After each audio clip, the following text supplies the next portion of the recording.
வணக்கம். கலைஞர் மகளிர் உரிமைத் தொகை திட்டம் பத்தி ஒரு ரொம்ப முக்கியமான அப்டேட் வந்திருக்கு. ஒருவேளை உங்க விண்ணப்பம் நிராகரிக்கப்பட்டிருந்தா என்ன பண்றது? அதுக்கான புதிய வழிமுறைகள் என்னென்னங்கறத பத்தி தான் நாம இன்னைக்கு விளக்கமா பார்க்க போறோம். உங்க விண்ணப்பம் ரிஜெக்ட் ஆயிடுச்சா இல்ல இந்த திட்டத்துல சேர முடியாம போயிடுச்சா? கவலையப்படாதீங்க. உங்களுக்காகவே இப்போ ஒரு புதிய வாய்ப்பு வந்திருக்கு. சரி, அந்த வாய்ப்பு என்னன்னு பார்க்கறதுக்கு முன்னாடி முதல்ல இந்த திட்டம் ஏன் இவ்ளோ முக்கியம்னு ஒரு சின்ன ரீகேப் பார்த்துடலாம் வாங்க. நம்ம வீடுகள்ல குடும்பத்துக்காக ஒரு நாள் கூட விடுப்பெடுக்காம உழைக்கிற பெண்கள் இருக்காங்க இல்லையா?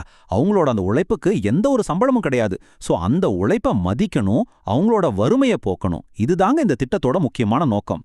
இது வெறும் பண உதவி மட்டும் கிடையாது, அதுக்கும் மேல ஒரு பெரிய அங்கீகாரம்.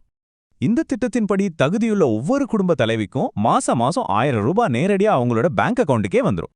இந்த திட்டம் செப்டம்பர் 15, 2023ல தான் தொடங்கப்பட்டது. அன்னையிலிருந்து ஒவ்வொரு மாசமும் 15ஆம் தேதி வந்தா போதும், தகுதி உள்ளவங்களுக்கு இந்த உரிமை தொகை கரெக்டா போய் சேர்ந்துடுது. எல்லாம் ஒரு பக்கம் நல்லபடியா போயிட்டு இருந்தாலும் இதுல ஒரு முக்கியமான சிக்கல் வந்துச்சு. அது என்னன்னு இப்ப பார்க்கலாம். இப்போதைக்கு கிட்டத்தட்ட 1,31,00,000 பெண்கள் இந்த திட்டம் மூலமா பயனடைஞ்சிட்டு இருக்காங்க.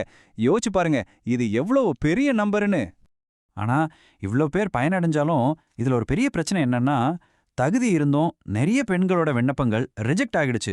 இது உண்மையிலே பல பேருக்கு ஒரு பெரிய ஏமாற்றத்தை கொடுத்துச்சு. சோ இந்த பிரச்சனைக்கு ஒரு தீர்வு கொண்டு வரணும்னு அரசாங்கம் இப்போ ஒரு புது வழியை திறந்து விட்டுருக்காங்க. அதுதான் மேல்முறையீடு. ஆமாங்க, நீங்க கேட்டது சரிதான்.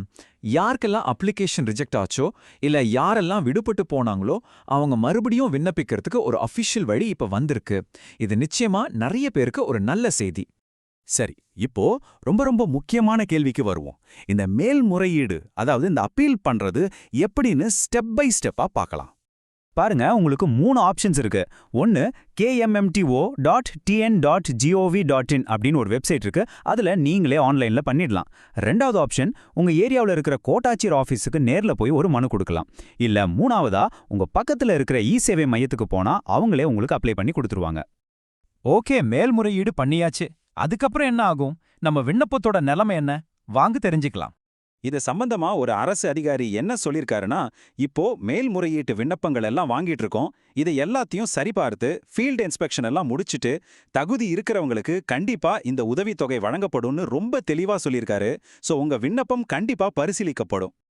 இந்த அறிவிப்பு வந்ததுல இருந்து ஒவ்வொரு மணி நேரத்துக்கும் ஆவரேஜா 40லேருந்து 50 பேர் மேல்முறையீடு பண்றாங்களாம். இதுல இருந்து தெரியுது இல்லையா, மக்கள் இந்த வாய்ப்புக்காக எவ்வளோ காத்துட்டு இருந்தாங்கன்னு. ஆக தகுதி இருந்தும் விழுப்பட்டு போன நிறைய பேருக்கு இந்த மேல்முறையீடு ஒரு புது நம்பிக்கையை கொடுத்திருக்கு. ஆனா இந்த ஒரு முறை மட்டுமே தகுதியான எல்லாரையும் போய் சேருமா? இது ஒரு முழுமையான தீர்வா அமையுமா? இத பத்தி நீங்க என்ன நினைக்கிறீங்க? பொறுத்திருந்து தான் பார்க்கணும்.